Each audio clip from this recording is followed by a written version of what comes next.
Psychotechnologies live. One day we'll get it good. Yeah, one day we'll organize. Until that day. So this is a unique episode. Yeah. So maybe I should start with the first one. So someone, I was working with someone doing some therapeutic stuff, and they pulled up a meme and they were like, "This is how I feel," and I was like, "Oh, that's kind of interesting." Like this particular picture that you showed me is therapeutically meaningful and supportive. Here, I can gonna hit a button and hit this.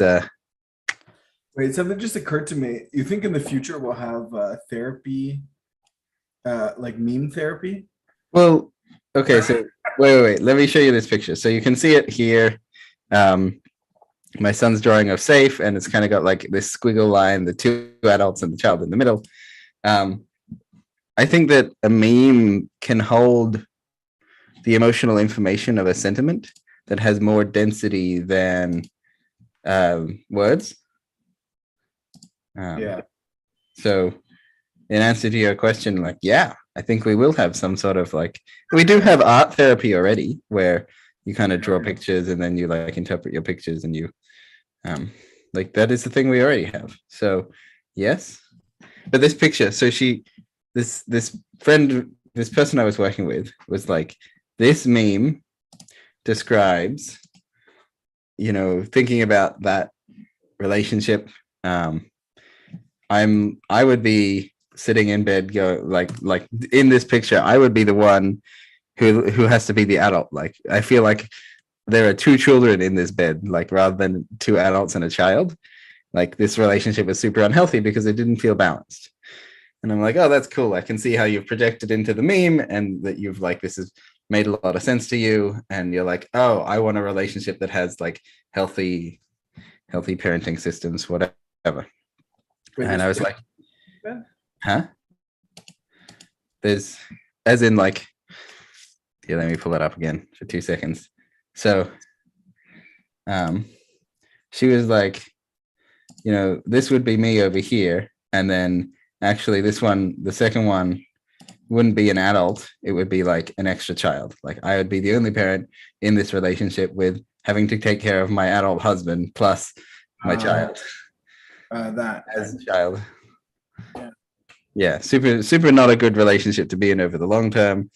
Okay to occasionally have to take care of people, but not what we want to endlessly be doing. So this meme, and then we talk more about it. We talk more about what you want in a relationship and why this matters. And this meme was an incredibly powerful tool in this therapeutic session. And so I've been talking to Daniel about some meme analysis, or the psychotechnologies behind memes. Mm-hmm. Right? Because for a meme to be catchy, or to be worth spreading, and we're talking these pictures, right? Not the mimetic information meme of a religion is spreading, or the idea of democracy. I mean, just these pictures, for them to be spreading, they have to either say something. It's like how a joke spreads. It has to say something true or useful or interesting, or has to cut through some of our bullshit and get to a deeper truth of reality. I like it. Yeah, when the memes are very blatant, and when they say the things that you can't, things that are untalk aboutable. So all the things that you can't really talk about in polite company, and then you saying it. Yeah, that might be more a niche of society today versus a function of the form of the meme. So maybe I can pull one up that kind of does that. So this one, you've seen all these before, but the man on the mountain, I'm a super fan of this meme. It when I first saw this, it hung in my mind for weeks. So your average spiritual traveler goes to the man on the mountain and says, people are suffering massive headaches. We need a cure. Please, we've run out of And man on the mountain's like, what is that thing on your head? Alien brain sucker thing. Poor man on the mountain's just like, well, the answer is obvious. Stop, take the alien brain sucker off your head. And it's like, the interesting thing about this is, to me, is like sometimes on the inside of a spiritual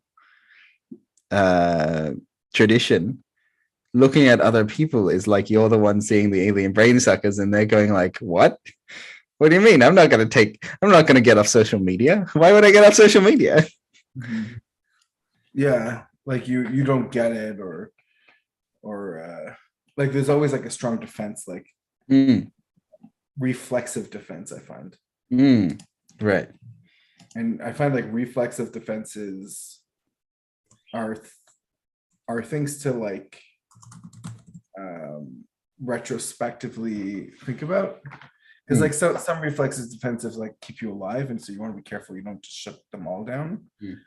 But yeah, like I'm super interested.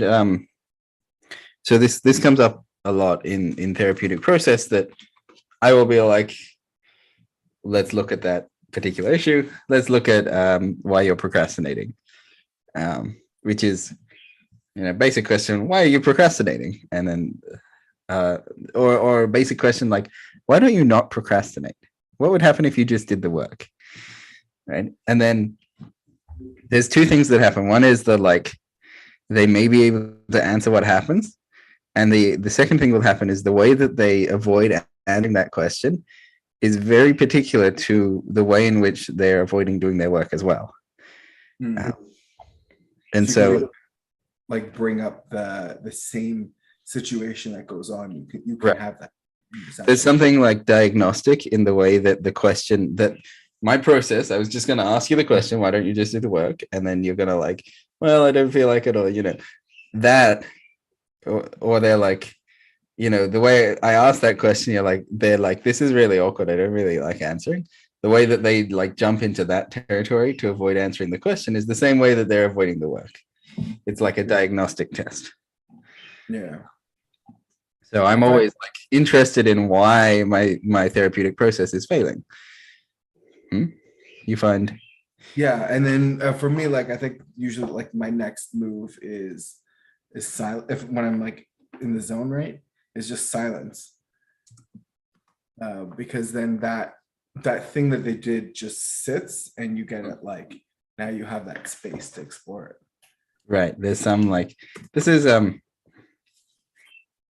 beautiful thing about just a little bit of extra space is that people can sort of just see themselves a little bit. And like, oh, I really said that out loud. Like, oh, I really said that I don't want to do my work because it reminds me of being in school. Like, oh, it's not just that my work reminds me of being in school. It's that my work reminds me of being in school, and that's my problem.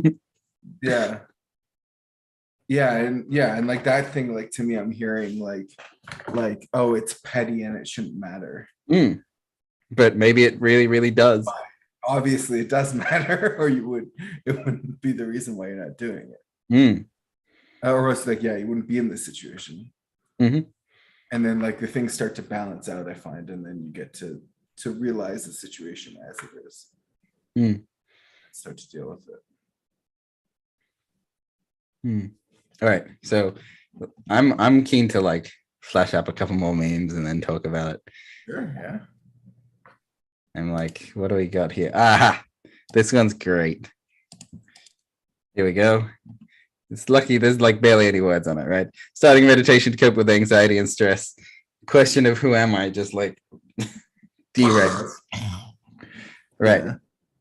Do you want to like, what do you make from this one? Yeah, I think like that's very accurate. Like people start meditation or like spiritual journeys for like some whatever, caught up in the moment, some samsara reason, like some suffering, some issue, some issue, and then as you're trying to do it, you're trying to align. Okay, so I'm like, this is the true me that wants to do the thing that, like you're trying to set up that line. And And like, and then it comes down to, well, who am I? Like, who am I? Like, what am I trying to, like, who am I that, what am I trying to do here that I need to meditate? Right. I don't know if that technically counts as meditation, but it definitely counts as. Well, it's 3 characteristics, right? So impermanence, unsatisfactoriness, and no self. The only reason I'm suffering is because, well, one of the main reasons I'm suffering is that I think I shouldn't be having this problem. But if there's no I here, and then anxiety just is. Well, that's already moving to solution. Yeah. Right. I think this is like pre-stage where you're just like, you're just like realize like you don't know who you are. Yes. And with meditation is liable to bring up all sorts of great confusion. Yeah. And then in that search to find yourself, I think is, like it's like a whole third of the situation. All right. Is that good? You kind of said it all. I'm like, I don't have much more to say other than like, sometimes you don't know that the train wreck is coming. Like, oh yeah. You totally just like, you're like, why? I've had it a few times that I've met people who were like, oh, I just went into a physio for a back issue, and turns out like, they were massaging the area, and then I had immediate flashbacks to my horrible childhood experience that like it opened up the whole thing, and now I had to reprocess it. Like, you don't always know that the train wreck is coming. Yeah. I realize, who am I? What am I doing with my life? Yeah. And then like, you kind of snap out of all that programming. See it. You gotta see the ways you've been programmed.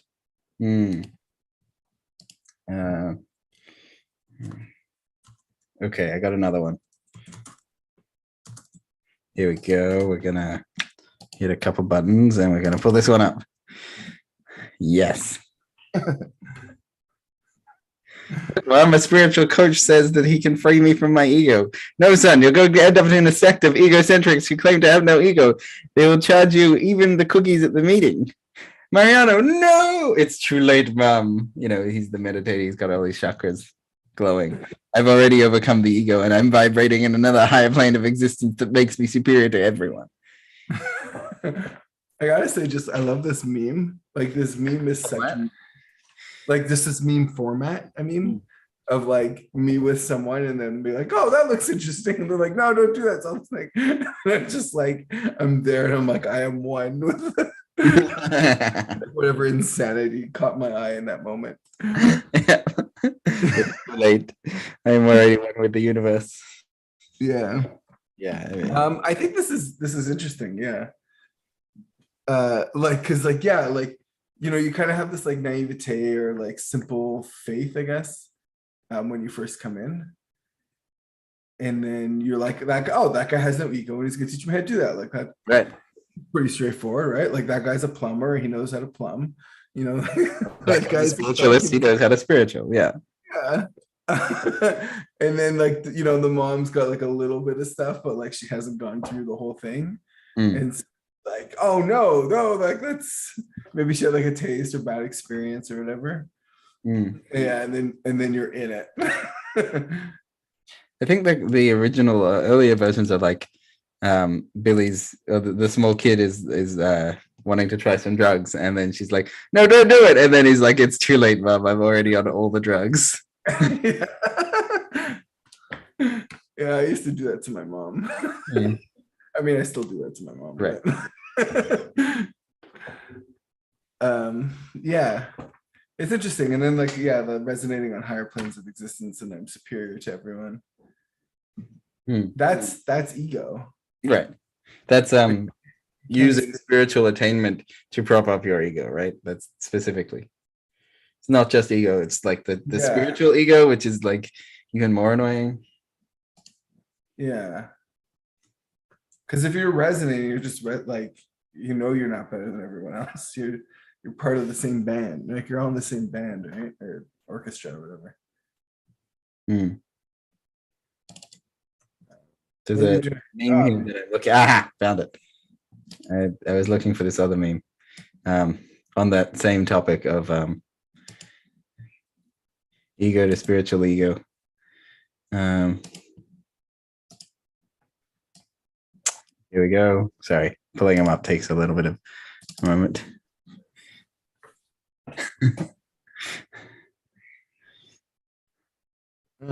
What is the spiritual ego versus ego? I don't think I'm familiar with this. It's sort of like, I'd say that like a worldly ego, like I have all these things, or I'm an important person. Those are like the concrete ego, right?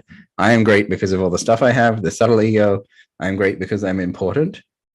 And the spiritual ego is even further, like I am great because I'm so spiritual, or because I have all of these. But it's still like the I am great bit is the ego part. You can change the object, and there's a belief that I'm gotten a bit deeper. Therefore, because I'm spiritual, it's okay to be great in this way. But it's still ego. Like it sort of stays in the blind spot, even though we might not want it to.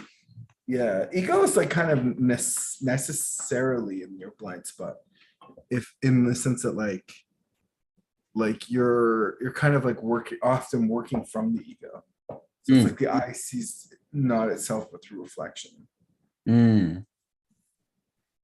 Yes. Mm-hmm. It's also, if I was like, I want to make so spiritual ego is particularly well hidden because we're just so excited to be free of our prior form of suffering that it's a big relief. Mm-hmm. And then suddenly to be like whacked in the face with the new one is like, or to be like, we just don't expect it at first. Yeah. I do think there is something, because like when you do resonate with like these other planes of existence, like it's like you are different. Like it does change you. And so like and you are better than you were before. Or at least like let's say getting a little judgmental. Yeah, like I would say like my experiences have made me better than I was before. Mm-hmm. I would also have said like going on a journey. Like it's okay to go on a journey. Yeah, but it's not just a journey. I feel like I feel like I've changed myself, and I know like fundamentally in a way I haven't, but in other more superficial ways I have.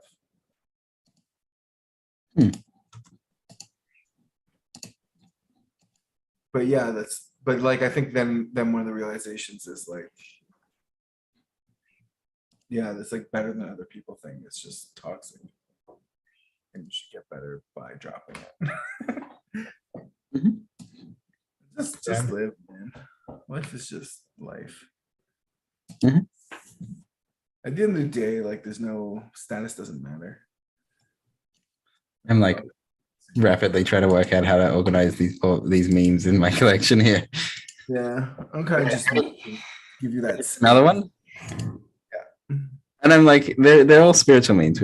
I've picked spiritual memes. Here we go. So earlier you were like, what's tanha? Tanha translates as like suffering, or like kind of here. Let me keep the meme up. Google will say thirst, desire, longing, greed. So basically, longing, greed. Yeah. I mean that's so classic. The same as like a dukkha. No, dukkha is the suffering. Tanha is the desire. Craving. Okay, whatever. I have this bone to pick about doing spirituality in other languages, like particularly older languages. It's supposed to, what? Sorry. I have this bone to pick with it that it's supposed to be understandable. Like spirit is not meant to be distant and mysterious and hidden behind a different language. It's meant to be in your language. When we mean suffering, we mean the ordinary kind of having a bad time. that other people can also have, you can have. We don't mean some mysterious, like you're only suffering if you're actually mortally wounded with the magical blade that causes mortal wounds. Actually mean the ordinary everyday version of like, I'm just not having a great day today. Like that is suffering. Yeah, I burnt my tongue on a pizza pop. Right. I was an idiot earlier and I burnt my tongue. Like, I was eating too quickly because I was too excited about the food, like suffering. Tanha, right? Desire everywhere, you know. Just to like judo that. I do like the other languages because they keep the very specific meaning and it doesn't evolve over time. So especially I'm suspicious, and I think that they still do evolve over time, but we can't tell because like when they meant suffering in that other language a couple thousand years ago, we don't really know if they meant the same thing that we do today. We kind of just have to assume language drifts, target object drifts. We see if the things make sense. Yeah. Like we kind of just have to assume they mean the same thing we mean.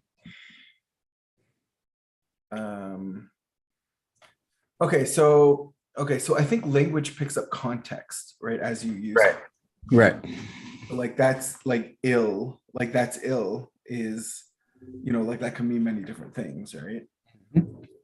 And like it does change over time, like especially like we see now even our, like I've witnessed like the term racism change over time. And like you know, like definitions, and I think legal definitions have changed, and dictionary definitions, and definitely also that the words themselves become appropriate and inappropriate. For example, to be dumb, I think, or to be like an idiot. Those were originally like technical, medical, like dumb, not be able to speak. Right. And then so it started there, and then it became an insult because people were like, I don't want to be like the dumb person. And then it became like obviously not acceptable to use in a diagnostic fashion. And then it became like common colloquial rudeness. And now it's like not a technical description at all. Yeah. Like retard also. The same goes for retard. I was starting with an earlier one, right? Now it's retard, and then like it's going to be like mentally challenged, and then we're not going to be able to use that one anymore. We still need language to talk about the people who don't have the complex mental capacity that most of society does. But it's going to keep happening that those words are going to like run their course, and we're going to need a new word for it.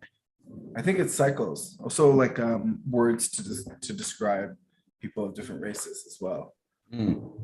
They kind of like they go through a whole. Is the like cool guy thing? Like at some point, if you're like my bro, that's got that one point that had like a cool connotation, and now it's like you can call someone who's not your bro, and you're like insulting them, like hey bro.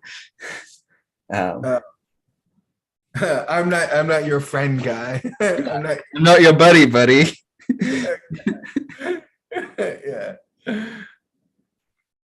Yeah. So it's like, so I think like dead languages, so especially like Latin for legal terms, I think is really great because it kind of just stays like it's only used really in legal contexts, and like so can't like evolve over time really. And then in Judaism you get like Aramaic, which is like the language of the Talmud. Right, same thing. They've used an old language because it's sort of less confusable over time. It can't really evolve over time because nobody speaks it. There are people in the world that speak Aramaic, but it's a different dialect. But the dialect that we use is not. It's not spoken. All right, ready for another meme? Hebrew. This is a big deal with Hebrew. When modern Hebrew started getting used, the language has evolved over time. And so it's actually like biblical Hebrew versus modern day Hebrew is different. All right. Ready? Yeah. For the next meme.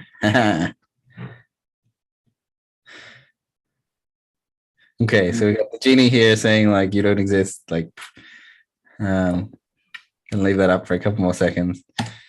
What do you make of it? Yeah. I think like, yeah, the dissolution, it seems to be implying like the dissolution of ego or self. Um, like you don't notice it. Right. So I would say something like uh Or like nothing's actually changed. It's just well, your, first of all, you never had a self anyway. That's a big piece of this puzzle. Like you thought you had a self, and turns out you didn't. But the only way to know whether you did or didn't have a self is to investigate yourself. So like, I had to admit I had to explain this to someone this week, because what the heck are we going on about with this self-realization? It's kind of a tricky piece of language to go around. But one nice way that I've heard it described is something like, in our minds, in our moment-to-moment experience, there's something keeping track of what, like, there's like an I, and like, I'm this one, I'm the one having these sensations particularly. And that particular piece of our mental experience causes a lot of suffering, because it goes like, I shouldn't have to deal with this. Like, I'm feeling frustrated about waiting in line, and it's like mush of like the guy who's kind of like crossed his arms here, and this particular sensation, and this particular like thinking I'm important representation of myself. Right. I shouldn't have to endure this. Shouldn't have to endure waiting in line or something. And so then I act in a mean way, and I tell the other guys to like hurry up or something because I'm waiting. But I've caused all this suffering because there's a belief that these sensations shouldn't have to suffer with like those with that experience or something. And so investigating just about where my I is from moment to moment, and like getting used to the way that the mind does that, means I don't have to defend it so hard. Like, if someone insults me, I'm like, I'm a bunch of atoms moving through the universe, having like an experience here, and like there's an insult coming in the direction of these atoms. I don't have to like do anything with that. I don't have to be offended. I can be surprised. I can be like, I can just join the joke and be like, yes, I am terrible. Like, but there's some learning that I need to, like, where my I is and how constricted I am around holding on to it is important for being able to let go, like being able to make peace with it, being able to let that experience flow through me and not let it bother me. So you're saying like paying attention to the boundary, like the boundaries of the perception of self, or the boundaries of subjective experience of self moment by moment. So the look again is how we usually investigate the self, right? We have to look. Yeah, this is why I'm like, sometimes these memes need explaining. Like, I feel like I'm explaining a Zen code or something, like, we need to look again. Nothing changed because there never was a self. The genie could grant it very easily and nothing would change because there never was a self. And you have to look again to double check. Yeah. Like, the experience of the self is that I have a self is an internal phenomena. So for it to change, or for the experience to be different, it's like my internal perception of the self needs to be different. Like it's a moment to moment shift. Yeah. It's like it's like kind of like one of those optical illusions, I think. Depends how you look at it. Yeah. Yeah, like whether or not we exist, I think is like, it does depend on how we look at it. Well, something exists. Like my body is here. I am looking at, there is some looking like it is like where is the boundaries, like I'm putting boundaries around a thing, calling it a thing, right? So an experience is existing, but whether there's like a permanent, enduring, like timeless or like preservable I that I want to defend, that I want to like argue for, that I want to feel accomplished. I want my I to feel accomplished because I'm important, because I have lots of money, because whatever. All of this dance that I'm doing for this I is, and usually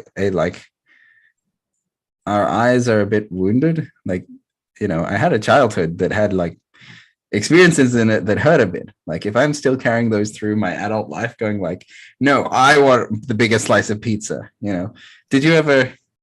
I had a slice of pizza the other day, and I was like thinking back to being a little kid and going like, there are bigger and smaller slices of pizza, and I want the bigger one. And like, I do. Like when I'm splitting stuff up, I pay attention to that. So right. So there's something irritating in me that is still paying attention to like, where's the half of the pizza? No, but I feel like you have. I feel like you should. Like when I'm doing the way I split it is, there's a line down the middle, and then so I start eating one direction, and then my wife eats the other direction. Mm-hmm. Right. And then in the middle, that's half. Like that's fair. So you don't have to worry if you're smaller.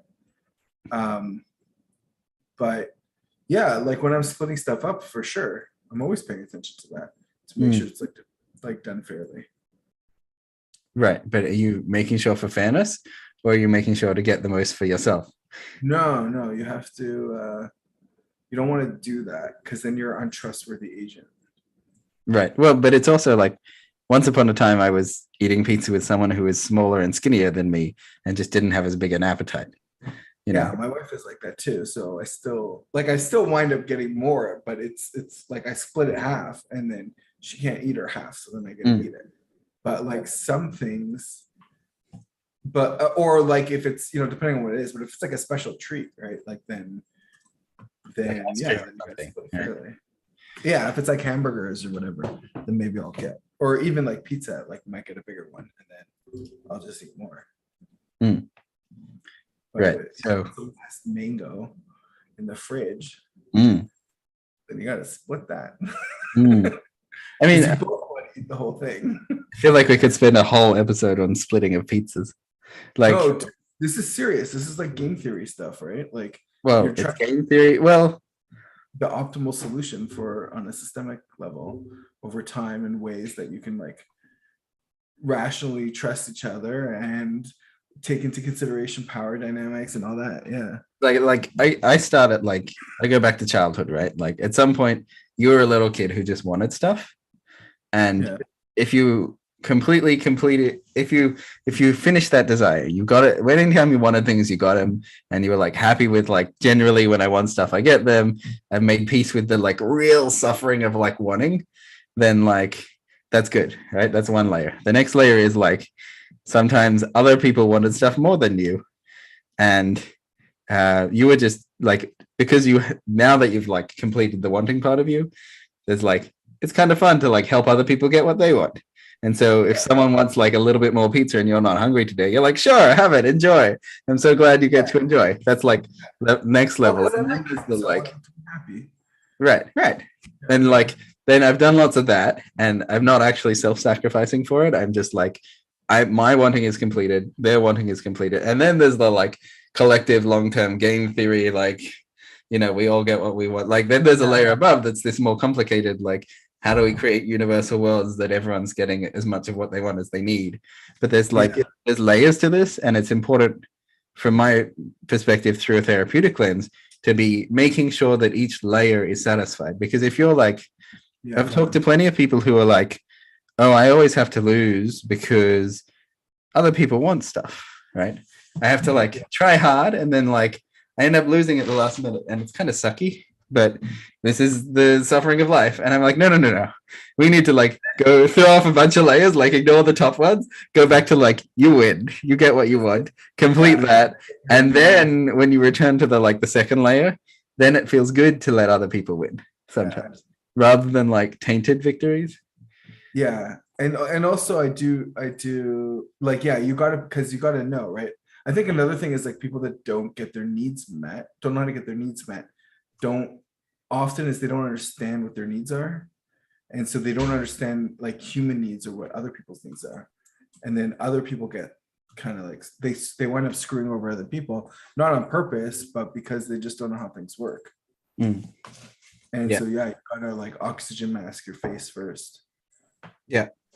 Otherwise, like if you have no oxygen, like you don't know what, like I don't know if you've ever seen those videos of people without without low oxygen, but they're not really good at making decisions. Oh, I have not. I assume they're like a little bit half in, half out. I'm like, yeah.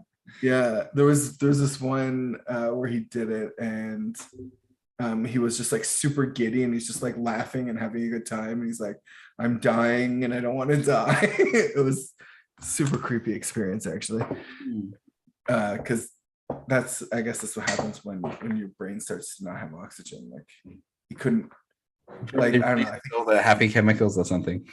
Yeah, like he couldn't. He was like very giddy, and he couldn't do the thing. Luckily, like there was a guy, like it was a controlled situation, so the guy like put the oxygen mask on him, but they had him like do puzzles and all this stuff, and you could see like he was just starting to lose it. And that's what happens when you don't get your needs met, right? And he not get his need for oxygen met. Right. So there's so much here in the splitting of the pizza. Yeah. In fact, I might save this for another episode and like really go into it deeply in all the nuances. But I think it's time for another meme. Yeah. This is a fun meme episode. Yeah, I'm having a great time. Okay, this one. What's going on here? I hope you know what that is in the top left. My round of samsara, and I get to choose the means of liberation. 1943. So let me see. This thing. Do you know what this is? I don't know what that is. Yeah. Okay. So it's important that you know what that is, and then once you know, the whole thing makes sense. I know who the character is that's holding that. That link is from a video game. But can you see the little dashed lines on this particular card? Oh, is that LSD? Yeah. And do you know what that's in the middle? It's kind of like a bicycle. Yeah. So this is a little LSD thing. That's Bicycle Day, 1943, whatever. The sun and the moon and whatever. This is LSD, right? You have like a small square of paper, you put it under your tongue, and you have like a wild trip experience, you know? Yeah. So we're talking, I get to choose the means of liberation. That's the LSD thing, means of liberation. It's my round of samsara, and I get to choose the means of liberation. Yeah, so samsara is the cycles of hell, essentially. Suffering. Or like planes of existence. Yeah, so it's like your karmic cycle when you're stuck in your karmic hell and you don't know how to get out. Right. That's samsara. Which is kind of like, there's layers to this, because reality is a bit like, it's got layers to it. We're always in. One of the things about samsara is you're always in one kind of or another. Like, that's just the way it is. You can escape it. I have not, but apparently, right. Like a pure, like full blown enlightenment is you've escaped samsara. Right. So one option is that one way to escape is to realize there's no escape, and so instead of the desire to escape is a type of suffering, and so making peace with the desire to escape and stopping running and like just being in whichever suffering you're in is a type of enlightenment. Yeah. So I got a sadhguru quote if you want to. Oh yeah. You want to check it up? Okay, let me see. If you are joyful and you have created joy for people around you, and you do not have to go to heaven because you're already there. And I think that's what you're talking about, like the escape is too. Right. Which is much easier said than done, or like much easier said than believed. Like people have got to go on their own journey to really, I had to go on my own journey to really get it before I can sit here and be like, oh yeah, I totally understand. Yeah. And I do think like this could I like he's saying it as a statement, not as like a prescription, because I think like some people are in toxic environments and you should leave. But like this, you should leave, but like not all the time, just because something's bad means that you can't be joyful and create joy around. Right. So the other thing I would add with the LSD meme is that LSD can sometimes, depends on your trips can be really, really quite varied, but it can take you to a realization that sort of like you chose to be here, like you chose to be on Earth, or you like the like I get to choose the means of liberation. That's the like you also like LSD does a like choose your trip little thing. Like you can choose what your trip focuses on. Like if you want to look at the leaf, you can enter the leaf universe where there are leaves and leaves and leaves. And what is it like to be a leaf? And then like you can do that for a while, and then you can be like, well, okay, I'm done. Now I want to go. Now I want to be a human again, and I want to go eat lunch. And then you can enter the lunch universe and eat all of the lunch and eat the like infinitely true lunch that is the true nature of lunch of all time. And then you can like go to the bathroom and enter the bathroom of all bathrooms. That's kind of what LSD does. Like so, like when you're on LSD, you got to choose your liberation. Right. I actually understand. It depends on the way you're doing your LSD trips, but that's one quality that I think is available in LSD, which is less available in like alcohol or weed. There's like this choosiness to the perceiver. Interesting. Yeah. That's interesting. That does actually really resonate. I recently was with a friend who was on LSD, and I was trip sitting, and I have never done LSD. And my friend was very, very mindful the whole time, and choosing experiences and choosing what's going on. And some of that was me; I was helping that, but a lot of that was them. Well, right. So there's a recognition that I suspect that in everyday life, we're choosing, or we have chosen, how we look at the world, and way more than we give ourselves credit. Yeah. Like, and so to me, like we're choosing to be miserable, you know, cautiously we're choosing to put up with the struggles that we're putting up with, which cautiously we're choosing to strive for climbing the mountain if we want to climb the mountain. Yeah. Yeah, and that brings me to like we have our choices on what we're doing, and then so the way I had interpreted this meme was that like, hey, we're all like stuck, like I'm stuck in samsara, and you know I get to choose however I want to get out, and if that's you know I'm gonna be Link holding up a giant thing of LSD, then like you know that's what I want. It's just like you know it's kind of like crazy and whack and out of there, but like it is out of there, and that's what you're going for. So this is the way this person's doing it. Well, the other piece of that is that part of what I found with LSD is it could complete like with some parts of life we're like on the journey. Like if you sign up to be a student, you're going to be there for a couple of years while you sort out your studenting thing until you get the degree. You kind of like you're on the train ride, but you could actually get off, but we tend to stay on various train rides. Similarly, if you're like I'm going to go make lunch, you're like you're making lunch until you're done with making lunch, or you quit making lunch, or something else catches your attention and you're like, oh, I meant to do this instead. We sort of like choose which little trip we go on or which adventure we impart ourselves on. And I found LSD to be completing of some adventures, and then like kind of spacious to the possibility of what's the next one you want to go on. Like which next hobby do you want to take on?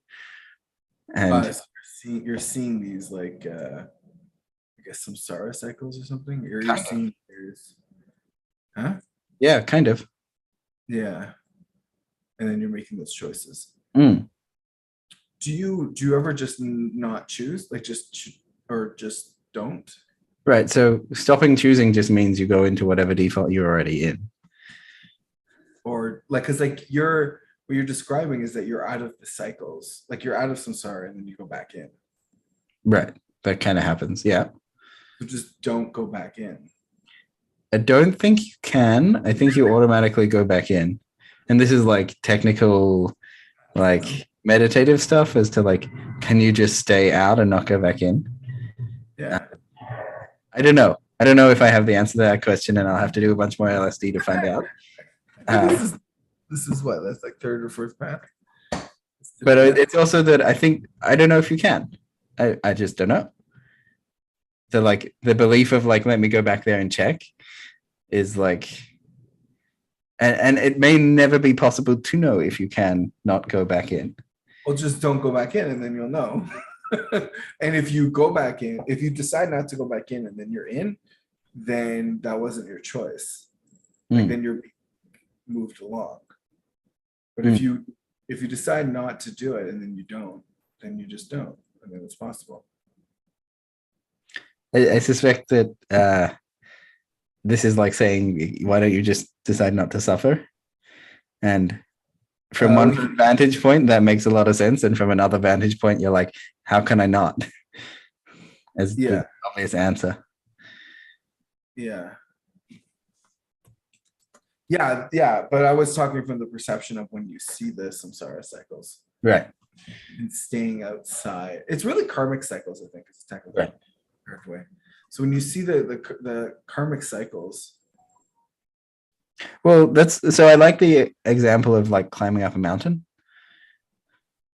Right? You can choose not to climb up the mountain, and then you won't get the nice view that's at the top of the mountain, or the feeling of success that you can give yourself because you've climbed up the mountain.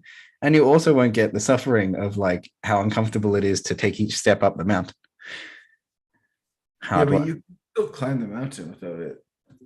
You still be like, oh, I want to do this, and then do that. Right. So there is a way in which if you choose to climb the mountain, then each step up the mountain is meaningful and enjoyable. Right. But it's if you're climbing the mountain and you haven't chose to climb the mountain, that you're like, why am I doing this? This is such hard work. No, that's not choice. That's your fighting against it. Right. That's a suffering. Yeah. So if you're climbing a mountain, if you just wake up one day and you're climbing a mountain, like you don't know if you had the choice, if you chose this or not. You got to choose it now. Right. That's one way to resolve suffering, is to recognize the suffering train you're already on and realize that, oh, I'm halfway up the mountain. I'm in the middle of this one. I'm going to keep going. One started, better to finish is the saying. If you haven't started, better not to start. It's a spiritual line that like secretly makes sense to people in the middle of journeys, that people in the start of journeys are like, what do you mean? And you're like, oh no, you've already started because you said, what do you mean? Like, you're already in, you got to go up this mountain, man. Right. Why'd you tell me? Yeah. Well, it's probably that you had already started. And so like you're here. We're having this conversation because you had already started, so you might as well finish. Not because you hadn't. Occasionally I've met people who've gone like, oh, I just don't need to start this journey because I'm having a wonderful time doing other stuff. Yeah. Like, good, don't worry about it. Like okay. Stuff with something else. Yeah, pretty much. All right, ready for another one? This is since we went down the LSD rabbit hole, this is a So this was what was the original meme? Do you know what right in the feels? I don't know, something like a conspiracy. Like there was it's the planet Earth, and then there's the two astronauts, and one says to the other, like, wait, it's the blue planet. Oh, it's probably Planet of the Apes or something. And it's like, wait, it was Earth all along. And then the second astronaut said, yeah, always was, or something like that. Yeah, but he's got a gun, so it's like the one person like found out, but you can never spread this knowledge. Yeah. Well, okay, yeah. The way I see it is like the person finally they finally get outside and they realize what's going on, and the other person was there the whole time, and so they already have the drop on you. Yeah. They already know what's going on. Yeah. And so if you already know what's going on, you have the drop on everyone that doesn't know what's going on. Which makes much more sense in like spy movies than in real life, because like you're not gonna murder people in real life. Yeah.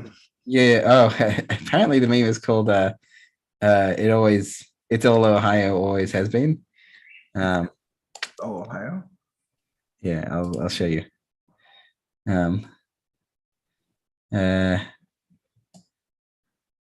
Is it because like all astronauts are from Ohio? Yeah. Like something like 50% of astronauts. This is the original. Like the two astronauts. Wait, it's flat? Sorry, fam. We have to yeah. Anyway, okay. So the bowels of the internet will spread it, but yeah. Yeah. So it's like, yeah, like this divisiveness, and then the person who knew it the whole time is keeping the divisiveness there. Well, like I guess it's like your spiritual mentor on the journey knew all along that you were deluding yourself, and the point of this entire spiritual journey was moot, and you just had to go to space to see that the earth was in fact the earth or something. Yeah, it's like leave yourself to realize that you're a person that can be loved. Right. You and your entirety, your flaws. You had to get far enough away to witness it to realize that you could in fact love yourself as you are. And it's like very reminiscent of the spiritual journey. You must go on the spiritual journey to make peace with the fact that you had to go on the spiritual journey. I think there's something about that, like it ties into the last meme of like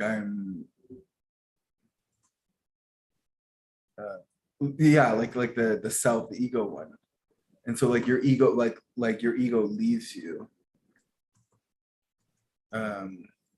It's like detached, or like your ego then can finally see your true self, and then they can become one again, or vice versa, whatever. Usually I think we go like meditations tend to do the other way, where you realize that the ego is an illusion, but the ego itself can also realize that the true self is like beautiful and doesn't need to be like talked up. Like it could just be, which is something they don't really do, because then you're kind of strengthening that ego. It's not really like the path. It's also like so from the inside of a spiritual path, we're trying to work something out. We're trying to go somewhere. We're trying to get it in some sense, and as opposed to just walking up a mountain. When it comes to spirituality, when we say we're trying to get everything. Like we're trying to make sense of everything. And in wanting to make sense of everything, we also need to start making sense of why I'm trying to get it and who is the I that is going on the journey to get it. And so the full circle is coming back and realizing that, oh, the spiritual journey was about the very nature of seeking itself and why it is to seek, and making peace with the fact that I desired something altogether, and my own mental machinery that took me to go seek things. Yeah. So a part of being is seeking, I think. But it's like to keep it in a way that it's not like it's not more than it is. Right. And the recognition of I will seek things, and that's okay, and I'm going to enjoy it while I can. Yeah. All right, ready for another one? All right. Okay. You like this one? I like this one.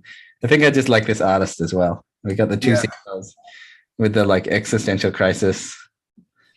The like, where do you think? Like, what is consciousness? Where does this path end? And the like, it's like the secondary. What do I see in this? It's like there's the great like questioning the nature of reality part of me, and then there's the like have you ever heard the phrase the monk and the householder? The monk and the what? The monk and the householder, right? So we kind of like we want to go we go and meditate at the temple, and we want to know the true nature of reality, and we want to be the monk, and we want to be spiritual, so that when we come home to the household, we can just do the dishes because we're doing the dishes. And we can just go to our job because we're doing our job, so that we can earn money, so that we can afford to go to the temple and go on holidays to the spiritual experience. And it's like these two, the monk and the householder, are both two parts of us that sort of support each other. And sometimes we want to be the monk and sometimes we want to be the householder, but they're intertwined. And it's kind of like the big picture, like the fries on the pier for the seagull somehow has something to do with the big picture, but obviously the seagull doesn't know what the true nature of hunger is and why they're hungry, and like, you know, the seagull has to eat the food in order to have enough energy to be asking the big questions, to be like wondering why am I eating the food. So like it's like the cycle. But the way I parts of us. Oh yeah, okay, go. What do you got? I saw it differently. Yeah. I saw it as like he's like, why are we here? And like he's like immediate, like he's sort of immediately in what's going on. He's like, oh, I see this thing and I'm going to do it. And then you kind of move up a layer of abstraction. No, like not this level of abstraction, but like this greater level of abstraction. And then the guy is like, oh, I feel spiritually like it has to do with these, you know, these French fries that I'm going pursuing, where sort of he's aligned in a way where his spiritual journey or his feelings, his spiritual existence is connected to the mundane, everyday, in the moment experience. Right. We've got the enlightened seagull who's just eating the fries on the pier, and the unenlightened suffering seagull who wants to answer the big questions. Yeah. Upward carrying water, buddy. Yeah. So it's like I do have this a lot where like it's like these like crazy calculations and all this stuff, and then everything cancels out, and then what you're doing is just eating French fries. Yeah. Because yes, this is what I meant to do in this moment. But also I see it as like the other side, the flip side of that being like he's just like not getting it, and it's just like, oh, I think it had, like he's just, I think it's got something right. So it's like the beginning of the journey and the end of the journey, like the same way that I think it has something to do with the fries on the pier is the beginning, like the naive fool who's like, I just want to get the fries on the pier in the beginning of the journey, is the like the wise master at the end of the journey who's like, I'm just gonna get the fries on the pier. Yeah, fries are delicious. Here, try it. And then it becomes a magical fry where it's like this like insane experience of like eating a French fry. And like that's how you know. Like I think also like pre-trans, like pre-post enlightenment is the same thing. Yeah. Beautiful. I love it. It's different. I think that it's like more rich, the post. Like the deeper the realizations, like the more it is, but it's also like, you know, people say like exactly the same but incredibly different, but it's exactly the same, like Hero's Journey style. But there's it's like just I think like more of you is there or something. Or it's like it's like a more powerful version of the thing. All right, I'm gonna pick another meme, unless you want to say more about that one. Okay, this one. I really Magic skeleton. Tuesday, the day you realize that nothing can stop you because you are a magic skeleton packed with meat and animated with electricity and imagination. You have a cave in your face full of sharp bones and 5 tentacles at the end of each arm. You can do anything, magic skeleton. It reminds me of the song Skeleton Man. I don't know the song. Where the boy got an injury when he was younger, and then they did x-rays and they realized that he was half man, half skeleton man. Whoa. But yeah, like that's like, if you ever think of it like from that perspective where you're in this like place where humans are an alien. Yes, we're all aliens. Yeah. I mean, octopus kind of are aliens. I don't know if you ever like played with them. They kind of feel pretty alien, but like, yeah, like when you yourself become an alien, and like what could you do as an alien that you couldn't do before as just whatever? Right, because magic skeletons can do all sorts of things that ordinary humans don't necessarily do or can't necessarily do because we're too busy. Yeah. And also this is like one of the meditations you bring up a lot, which I've been thinking about a lot. And sometimes I feel like I am my nervous system, or I am my bones, or whatever, like the parts of me.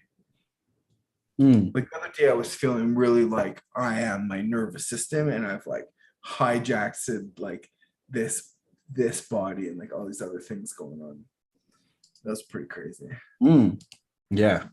No, because we're doing this like the mind thing, right? I can think things. I'm having a conscious experience, but we are a body and a nervous system doing that thing. Like, wow. Yeah. What the heck? Yeah. Like fucking skeletons, like it's like from like a video game or something, or a movie, right? It's just that like, oh, because there's all this flesh and nerves and stuff, blood, that we're like, that's not cool, but it's still pretty cool. In fact, in a way, it's even cooler. Mm. All right, ready for another one? Yeah. All right. I really like this one. This is the same guy, the guy with the birds. Like the bird guy. I don't know. I got to read the rest of his comics. It looks great. But Yeah, birds are fun. you know, I wish I had time for that. You know, for important things in life, you have to make time, and then you got the make time, make time, make time. Yeah, just the like. I think we forget how like the bird who was like you have to make time. He really just meant that like you know you got to set time aside for or like Yeah. but like the idea of making time we regularly reference supernatural capacities in our like ordinary everyday metaphors of what reality is. Okay, so yeah, this one also I think like it's like the other one where it's fractal, right? Where like I do think that there is an insight of like if you like actually try to make time, like you can actually make time, right? In the sense that, and I don't mean like in a physics exactly, but in a like we did one where we sped up my processing power, right? Right. So you Some could of look our at experience of reality is dependent on how fast we are perceiving time to be happening. yeah. And so you could look at it like, oh, just about the processing power, but from the inside, it could also feel like there's just more time Right. because everything's slower.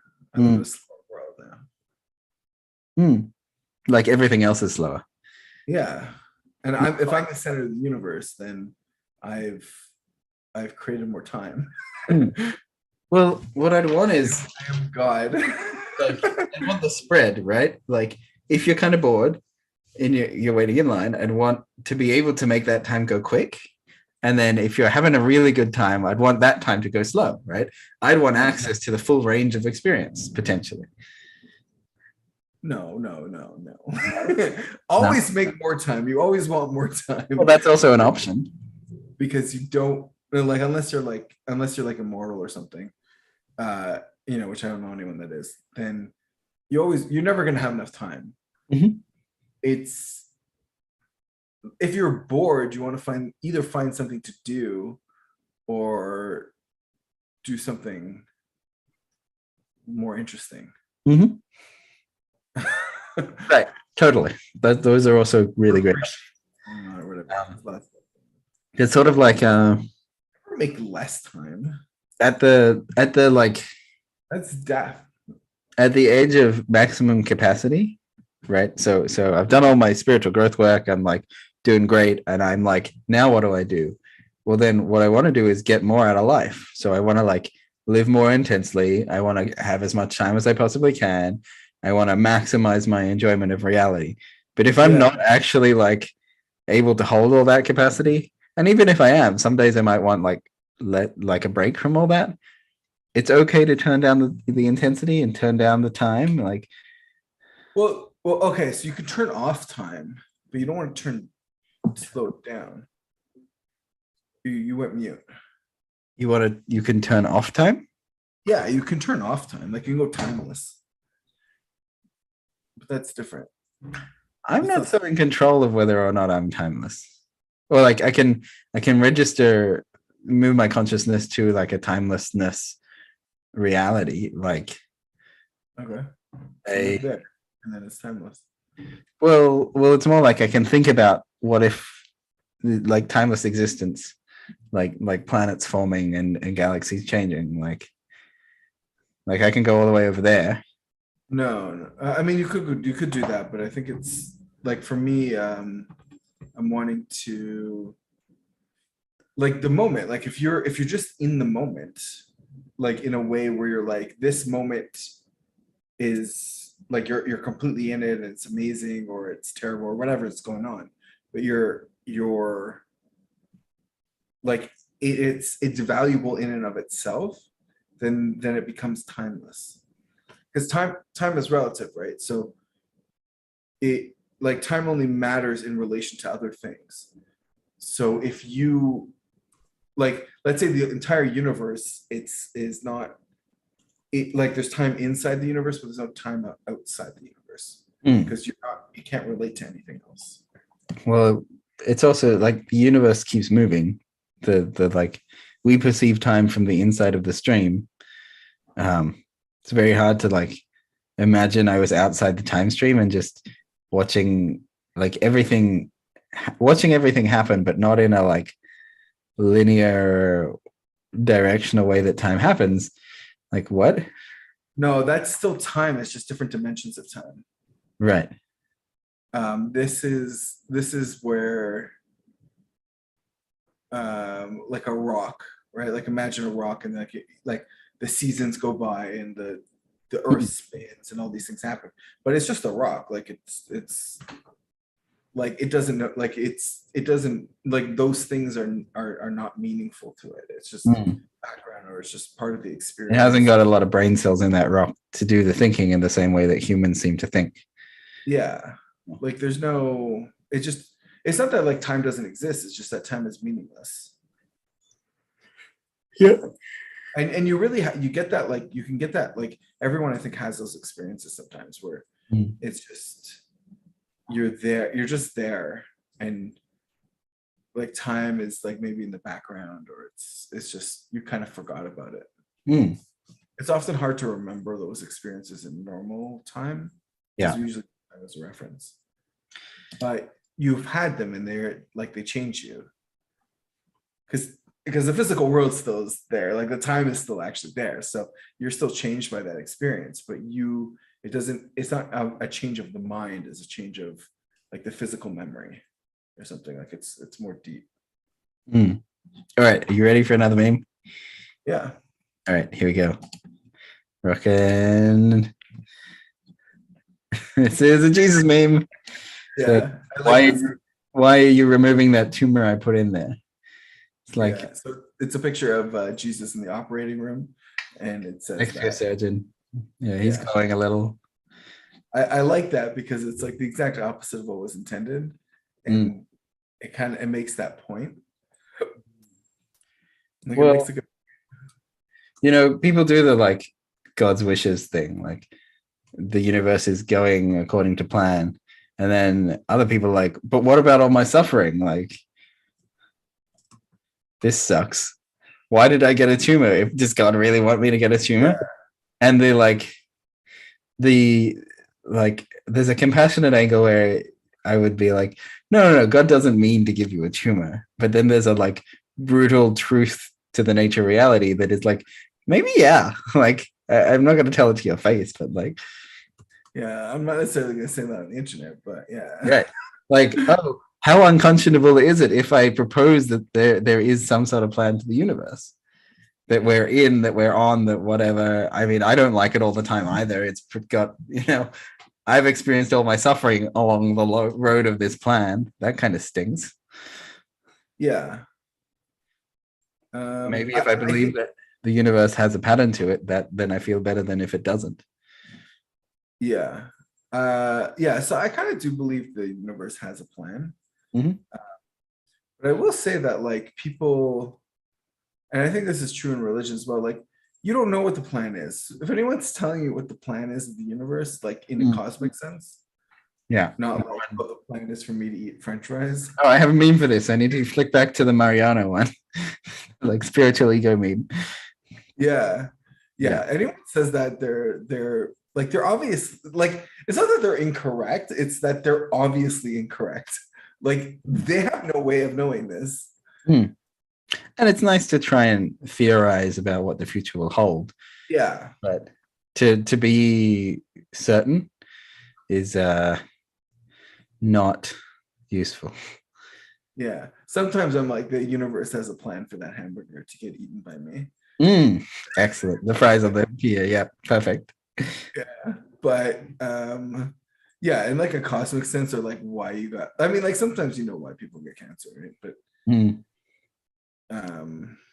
like they're smoking, they've been smoking for 50 years, like radiation or whatever, right? Yeah. But even then it's more like statistically likely, and it's all, you know what I mean? Like it's more mathy than other things. All right, I got another one. We're gonna go rapid fire a little bit. It's a short one. The final level of being smart is just pretending you don't know anything to make your life easier. Analyze. Yeah. I don't know what anything is. Like, you don't know anything. Like, you don't need to pretend. There's like, I mean, I explode into perspectives of this. I'm like, some smart teenager came up with this like shitty meme, and then I have the beginner's mind in me that's like, oh wait, no, that's like, there's something crucial in there of like pretending you have the beginner, like starting again at the beginner's mind and truly going for the like, I don't know anything. But then there's the like, but I do know. I've like, I've lived all of this life picking up all of this wisdom and knowledge to be able to say very well with a lot of confidence that I don't know anything. Yeah, it's like the guy first comes to their, they're all like this like crew, and they're all like, oh, we don't know anything, and the first guy, and then like this new guy shows up and he's like, I don't know anything, and everyone's like, who the hell is this guy to think he doesn't know anything? look who thinks they don't know anything. Yeah. But like, yeah, like if you're pretending you don't know anything, then like you haven't achieved this. And you're just living in a lie. You're just living a lie. That's true. You caught the pretending bit. Yeah. Like, so if you know things, then know things, right? Like, I guess the sense that also this was a like, pretend you don't know anything so people don't bug you about it. Sort of like, yeah, there's really some annoyed suffering in there. That's a social situation. Yes. But I would say, okay, here's what I would say to that. If you know the thing, but then that knowledge becomes a curse, then you're missing, at the very least, just very simply, you're missing knowledge. Like, you don't know how to do in a way that doesn't curse you, which means you legitimately don't know what to do. Or what the optimal outcome is or something, right? Like, you know it in a very limited sense, but you don't know it in a real life, positive, life affirming sense. And you don't need to pretend because you actually don't know. All right. Yeah. Ready for another one? Unless we're doing like let's like a play or improv or something, like kind of like. All right. So I really like leaning into conspiratorial reasoning, because sometimes the conspiracy theorists have a point. But there's a couple of memes here about conspiracies, but I get my news from the only reliable source, cryptic symbolism in my dreams. Yeah. I like this one. It's again the fractal, where it's like both really smart and really dumb. Right.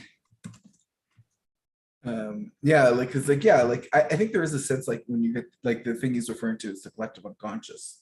So when like you go to sleep and like the interactions of everything, there's like a beautiful truth in the like, the only thing I know is like I think I know reality, but actually I just believe reality a lot more than my dreams. Like, when I wake up from my dreams and like, that was some cryptic symbolism, like that's like more accurate to the shape of my world and my universe and my reality than my real experience, because of my real experience, I'm habitual in the way I look at the world. Well, and also, if the only thing I was ever listening to was my cryptic symbolism in my dreams, I'd be some sort of crazy idiot. No, I mean, it depends how good your cryptic symbolism is. That's true. And how good I am at interpreting it. Yeah. Because to me, a reliable source, I was thinking like news sources and stuff, and how they're always lying to you. And so like, just like stop with that social media nonsense, and just like, if you want nonsense, like cryptic symbolism from your dreams, like it's going to be more accurate than Facebook or Twitter, YouTube or something. I mean, YouTube's awesome. You guys should keep watching, but I'm scared for our audience, Yeah, I shouldn't insult people. Listen to me. Check up. These are shorter. These memes, they're quicker. What's the difference between a conspiracy theory and the truth? These days, it's about 3 months. This one's sort of contextual for the COVID stuff, and it wasn't a lab leak. It turns out that that was a bit of a cover up. Maybe it was a lag leak. We're not sure, but likely is that there's something going on. But we may never know for sure. Like, what's the difference between the conspiracy and the truth? It's about 3 months. Yeah, that's I don't know if that's true for all time, but that's definitely like it's been true for the last couple of years. Yeah, but that's also part of the struggle is it shut down, and then it turns out that Yep. What a mess. But that's more culture war stuff. I don't know that we should. Yeah. I'm just like, this is a conspiracy theory thing. Like, I gotta hand it to the conspiracy theorists for being really committed to what they believe in. Like, it's very hard to change their minds. That's like impressive. Like, how many startup CEOs believe what they believe as hard as conspiracy theorists believe what they believe? Like, it's hard to believe something for a long time. They seem pretty similar to me often. Religious fanatics. How many religious fanatics believe as strongly as they do? I don't know. Because to me, when I was a religious fanatic, I was it was like very dismissive of people that weren't. I'm like, oh, they're not like, they don't really get it. They're just like, it's good they're here, but like they don't really get it. Mm-hmm. Then I realized I kind of did that to everyone. So. All right, we got a couple more. I know which one.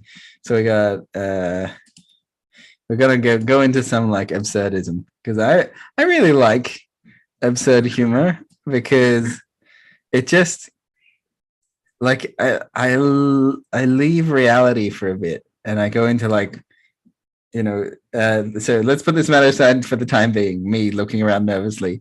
Can only you see the time being? Boss, huh? Me. Is it standing near me? Boss, who? Me, on the verge of a panic attack. The time being. Like, okay. So he said, let's put this matter aside for the time being. And instead of saying, like, interpreting it as like just like for now, he interpreted it as, let's put this matter aside for the time being. Like, this is time being. And then he's like freaking out, like, wait, this is time being here? Like, which like entity of like time-based entity. Aren't we both time beings? Like, I'm a time traveler, right? I used to exist. I definitely travel forwards through time in my experience. I travel at 1 second per second. Yes. Yep. I got that one going on for me too. Until I become an astronaut, I will do that consistently. Or other relativistic speeds, or near gravitational. Well, I think it still feels like roughly 1 second per second from the inside, even if I travel at relativistic speeds. It seems like, from my perspective, I'm traveling it. Yeah. But from our audience, like, if I traveled at relativistic speeds, I would tell people that I traveled through time differently, because it would, and it would sound way cooler. That's complicated. Yeah, I think I would probably. I'd be nuanced in how I talked about it. I like to speak from my own experience a lot. Like, I did this. So from my own perspective, it wouldn't. But then it would like there's it's complicated. The confusion of the communication there is interesting. Yeah. So that's interesting that you went to your experience and I went to seeing my life in from the other person's perspective. Well, so I do this on purpose, actually. The reason I go for my experience is that I have it that each other person is having their own my experience. And so there's a relatability of the, like, me having my experience and you having the my experience, right? You can map the like my experience phenomena onto your own experience. And then, because you also have a my experience. Just because this one is the one I'm having and that's the one you're having doesn't mean that they are markedly different. Right. So we're not really just like we're differing almost on like what the standard or like what the default perspective is. Right? Well, so like, it seems useful to spend a lot more time in the like self perspective, because other people will relate to the self perspective for themselves. I do the other people's perspectives because maybe this is a thing. I mean, obviously I do the other people's perspectives as well all the time, but there's something of a feels like a slightly more courageous move to be honest and vulnerable about my own experience than it is to like safely see myself from the outside and be like, when you're doing a podcast, like, no, when I am doing a podcast, it's like a little bit harder to say, a little bit more meaningful when it's like me talking about. No, in this case, I did say I'm going faster than time. Right. Fast. So like that is my experience, but it's my experience from your experience. Yeah, that's why I'm like, that's confusing. Yeah, but it's cool. Okay. It's like magic. Yeah, interesting. Like if you had done this in the 1800s, it would be magic. Right. Well, I like the idea of magic, and I wouldn't mind doing more magic. So I have to think about the like. I do. Last conversation we were talking about the Venn diagram thing. So like, I have my experience in like a bubble, and then you have your experience in a bubble, and there's like this Venn diagram of overlap where we can have like a shared world or shared worldview where we can agree on certain parts in the middle. Right? I was talking to you about this, I hope. Maybe. I mean, this is a very common theme. Okay. I don't know who else I was telling this about because I'm pretty sure it was you. But I do the thing where I reach into your side and I feel like it looks like this is going on for you. Yeah. I do cross the Venn diagram, but to be able to cross in the other direction, be like, this is what it probably looks like is going on for me from your perspective. That's a complex move. Yeah. I do that because I need to know what other people's perceptions of me are. It's interesting about investigating, but I don't know how much you need to. But like, all right, I take the surface that you do. This is functional for me. It's not narcissistic, right? Because I'm constantly pitching people because I'm an entrepreneur, so I'm constantly like I do one thing, but I tell everybody different stories because their understanding and knowledge of the world, like I have to know where I show up in other people's lives. Right. So for like the technical person, I'm the sales guy. For the sales guy, I'm the technical person. Right? It's also, this comes from like Scrum Master roles, right? Where you're representing the people that aren't there. Right. Oh, that's the I am my network. Like when you're talking to me, I'm representing everything that you don't know. All right, I got one more meme. It's a completely absurd meme. I think I've been heading towards absurd territory. I do have other. Okay, this is like really absurd. This is like what? This is absurd even for me, but I still kind of like it. But like, I don't know.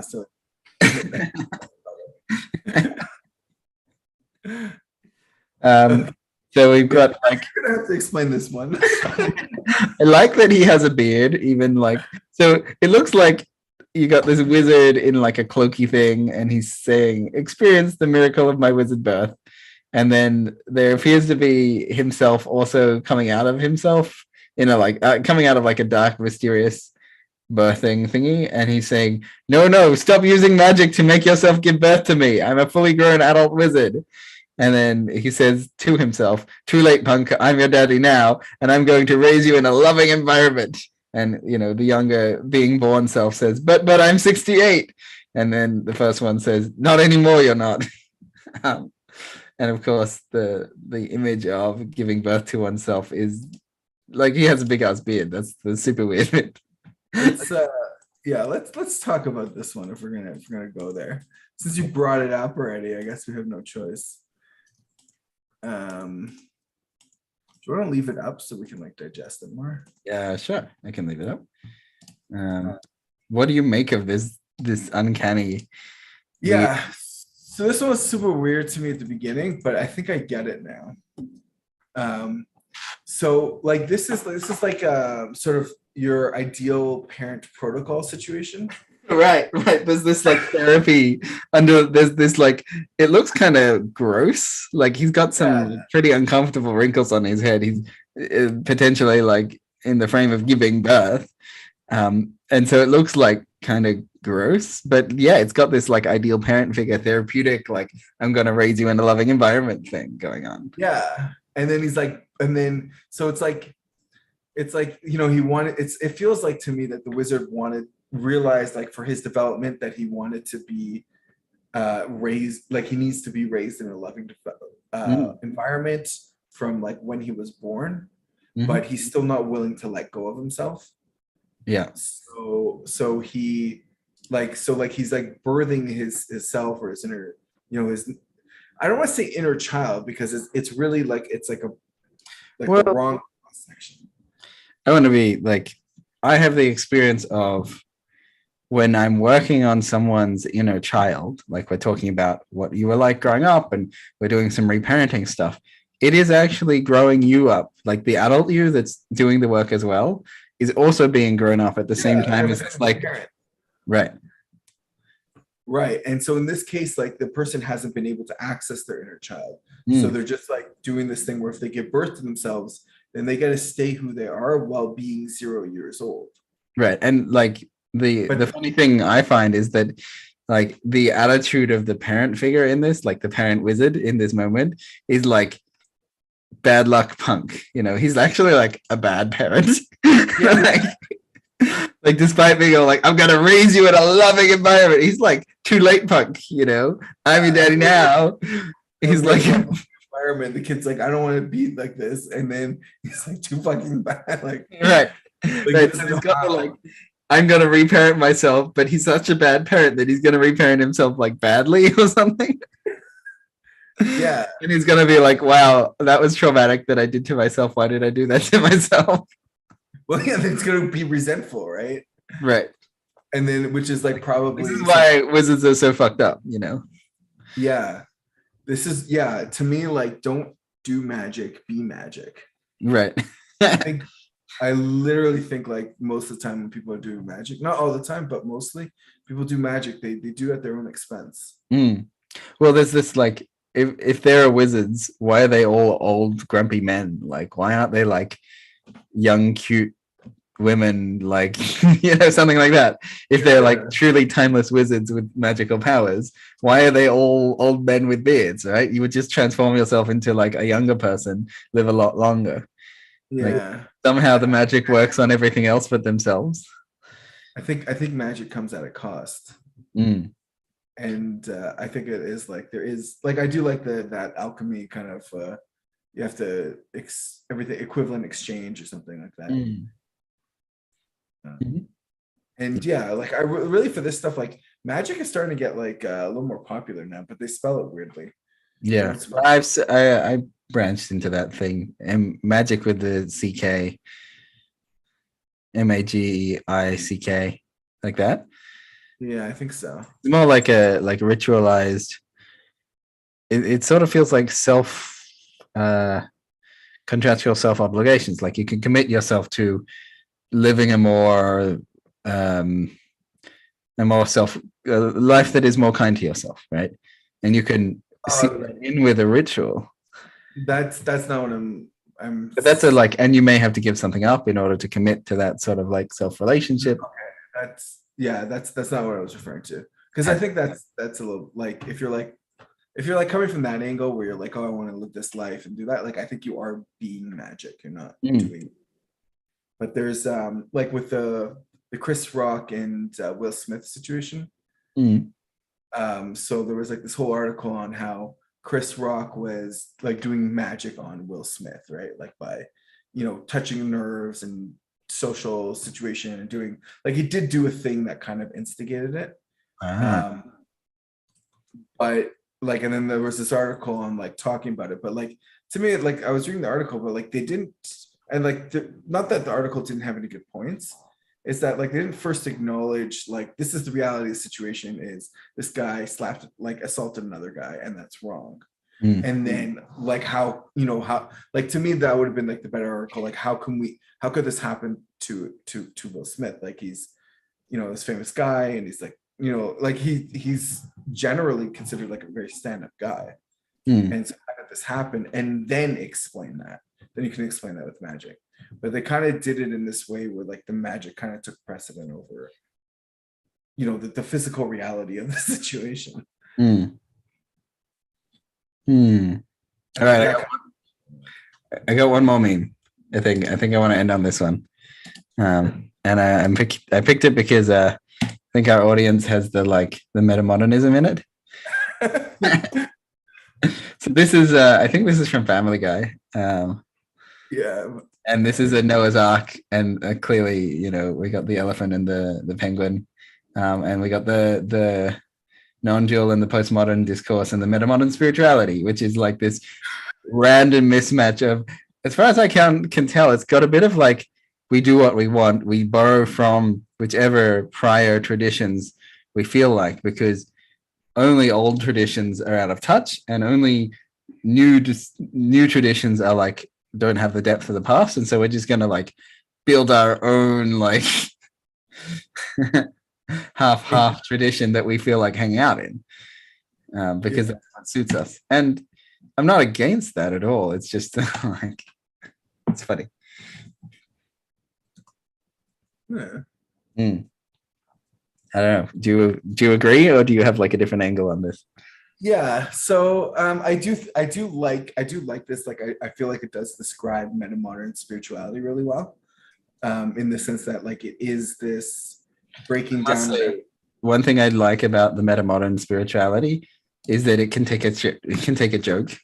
Like it can make fun of itself. It's sort of self-aware about how like stupid it is at times. Yeah, I mean, yeah. Yeah, I guess so. Like the ironic sincerity is kind of. Yeah, that's the phrase. Yeah, that doesn't mean all the people inside it can take a joke, but no. Yeah. Well, from what I've seen, like there's a willingness to make fun of ourselves in a good way. Yeah. I think that's how you know make memes about it. That's important. Yeah, and I do like that like, especially like this kind of meme here, where it is making fun of it, and then we can talk about it and sort of like we could probably do like a bunch of like, we could talk another 20 minutes about this meme if we wanted to. And that would then make metamodern spirituality anti-fragile, where you're like throwing like a wrench in, you're throwing a joke, like making fun of it, and then it kind of builds off, takes that in and builds off that, and then creates something new or adds to it or continues the discourse, which is like part of its ethos. I think it is to be anti-fragile. Yes, I agree. I agree that like the ability to make fun of yourself is super important for that anti-fragility. Like if someone can tear me down with a good joke, then I'm not very strong to begin with. Yeah. But if you can like gain insight from a good joke, or from like a joke, like making fun of you ostensibly, I guess. See, that's the thing. I can't tell if it's trying to make fun of it, or it's just like, no, this is what it is, and then like like the guy in charge, like the authority is like, what the hell is this? Like, what did you guys do? And like, it's like true, right? Like when I do these things and like authority, I try to talk around like people who are like establishment or whatever, it is very much like, what the fuck is going on? And I still like it. And I think like if you look at that picture, like it is very cute and it is very something that you want to be interested in, but it's obviously not the final evolution. So it's like pretty fractal. Like, this is pretty deep meme. But also it's just like a throwaway joke. Which I think is like sort of that fractal nature of the ironic sincerity within these spaces. I'm desperately in search of a meme. Oh, plus, okay, so I'll just keep talking until you get the meme. Yeah, great. The non-dual traditions is represented by an elephant, right? And the elephant is like very right. Oh, I didn't even notice that bit. Of course, the four men and the elephant parable naturally. Yeah, so I don't know if I'm putting in more thought than the original author did, but I don't care because I like doing this. Like the elephant is like the blind man. This is like a Rumi, who's a Sufi, like Rumi the Sufi.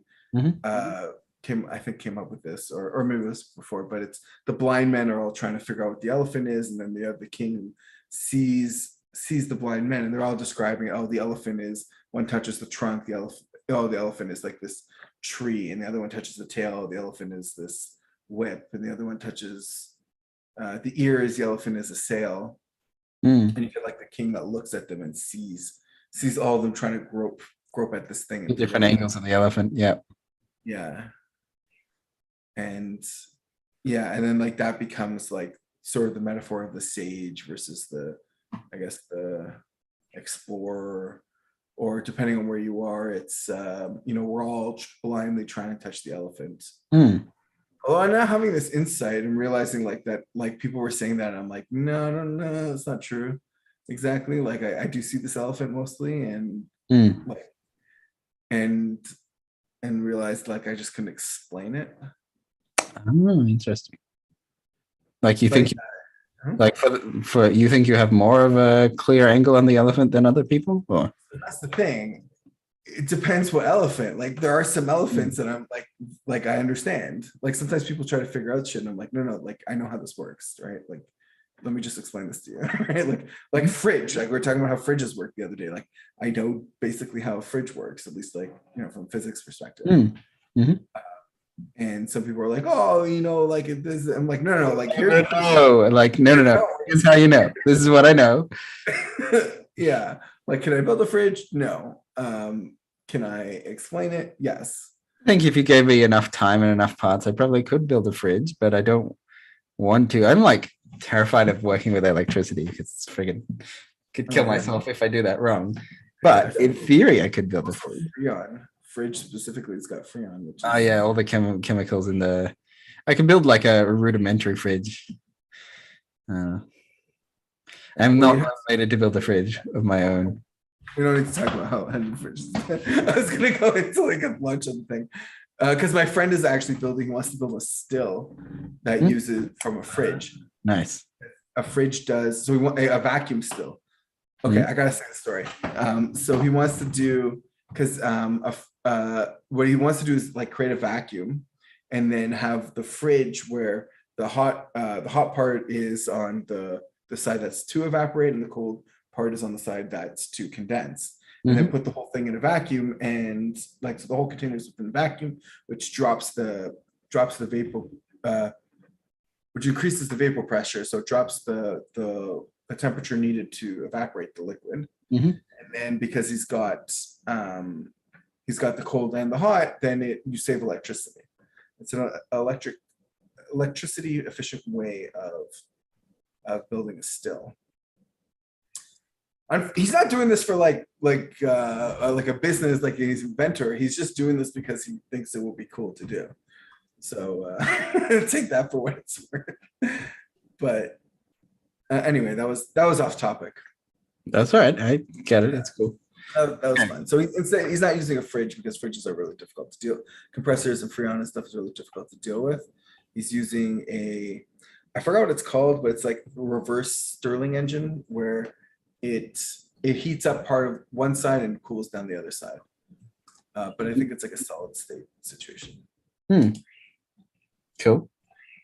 All right. Do you have another meme to end on? Do you have any metamodern memes? I went through the metamodern group, but I didn't see any memes, which I'm actually like disappointed in. All right, I'm gonna end on. I'm gonna do. Oh wait! I changed my mind. Gonna start with this one. Show you this one. Yes. And it takes 2 seconds to get free hat in every box.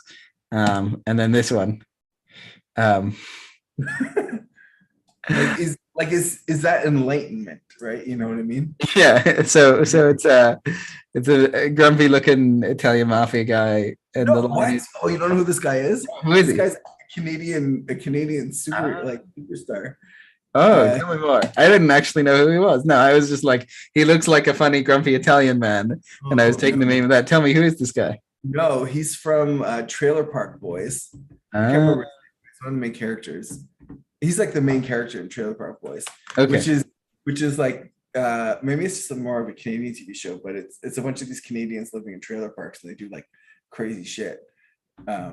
It's like it like pretends like it's real, but it's like not, obviously. Right. But it like kind of is real, like like they are doing this dumb shit, but they're doing it in, like they plan it out a little bit beforehand. It's a great show, Trailer Park Boys. It's like super dumb, but like in like dumb in a way that it required a really intelligent person to make it. Right. Like, and like they deal with all these poor decisions. So everybody makes poor decisions. Right. Well, yeah, okay. The line is the earth, you're all wrong, the earth isn't flat all around, it's fucked. Yeah. You're transcendent. It's transcendent. Right. Transcendent include. He's got both perspectives. In fact, I really like it. I think one of the reasons I really like it is that it's like, yes, there's some sort of conversation about is it flat or round, but it doesn't matter. It's important to be in the place where such discourses just don't matter. And I mean, to me, it's just kind of funny. I think like it, yeah, like I think that's what he's saying. Like he's trying to shift perspective. He's like, it's not about whether it's flat. Oh, I see what you're saying now. It's not about whether it's flat or round. It's fucked, and we need to deal with that. Yeah. More important than whether. He looks kind of grumpy as well. He's like, everything is. I guess I gotta go watch some Trailer Park Boys or something. But oh my god, it's so good. I mean, I haven't watched the whole thing because it gets old after a while, but it's a solid show.